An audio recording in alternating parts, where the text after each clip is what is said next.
Sinibingelele kwiSikhaya TV2 lapho sibika khona sisenkandla kwesikaNxamalala kwaDakadunusi. Lapho kunenhlangano entsha eyakhiwe ogama layo kuthiwa iProgressive Civics Congress, ngamafuphi bathi iPCC.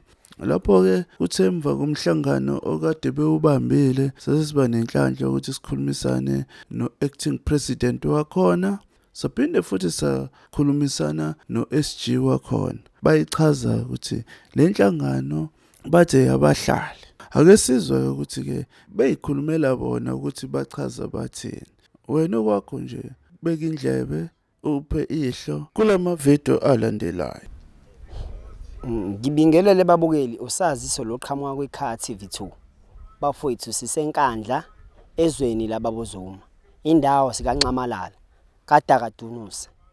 Bafowethu la kunomfowethu la engizoke ngithi nje ngixoxe naye. Into engiyifisa kunina ngicela nje nibe nathi ningi-check ukuthi ngithini bafowethu. Kusaningi okuhle la kwenzekayo ngoba kunento abayifomile abafowethu la. Manje ngifisa ukuthi bona basithathe through basichazele ukuthi yini inhloso yabo ifonwe nini nomfowethu engizobe ngikhuluma naye asho ukuthi uyilunga noma mhlawumbe sekukhona nestructure abanazo ngoba since beyifomile lempahla abayifomile. Sawubona. Sawubona njani? Siyaphila njani mfowethu, ngicela usichaze ukuthi babukela ikhaya uqhamuka kwi-organization yini igama lenhlangano. Lo khulumayo uBheki Khanyile, acting president we-PCC. I-PCC inhlangano yabahlali esando kwakhiwa. Ngiyabonga baba. Ngicela ukubuza efonwe nini? Isinqumo sokuthi sifoma le organization sasithatha mhla ka-13 February 2024. Kwase kuba ukuthi-ke kufanele senze zonke izinto ezisemthethweni ukuthi i-organization ikwazi ukuphila ibe semthethweni emabhukwini. Ngibona namhlanje ngoba nila kaNxamalala. Ngikade mhlawumbe nini-meeting noma ngokwentate nina. Ya besine meeting yesigungu esiphezulu sayo i-PCC ukuze sizothinta izinto ethize ezithinta izindaba zayo i-PCC.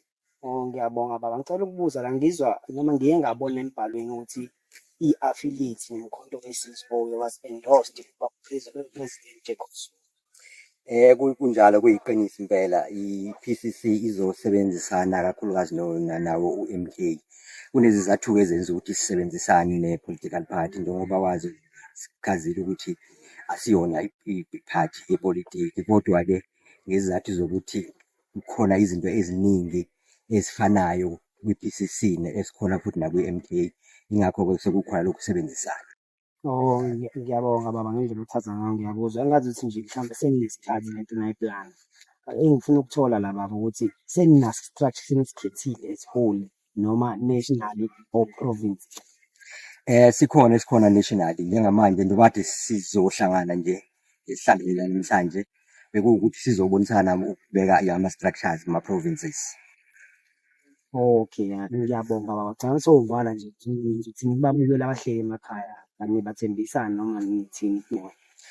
Sibathembisa ukuthi i-PCC izobalwela kakhulu ezidingweni zabo.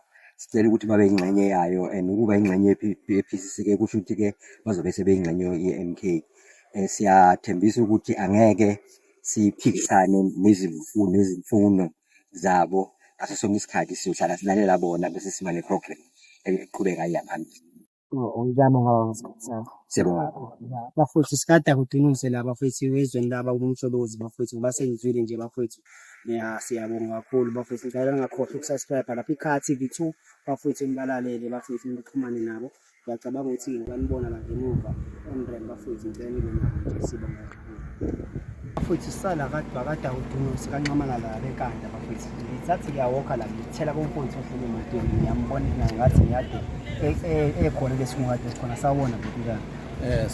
Sikhona baba njani? Siyaphila. Ngibona ngathi nawe mukhona kulesi kungade sikhona futhi uzizwa unjani ngibona banenhlangano entsha. Hayi. Bandaba baba siyakuthokozela siyakuthakasela nje ukuthi kube nenhlangano entsha ephilayo. Angizwa kahle baba uthi ngiyakuthokozela nenhlangano enhle ephilayo.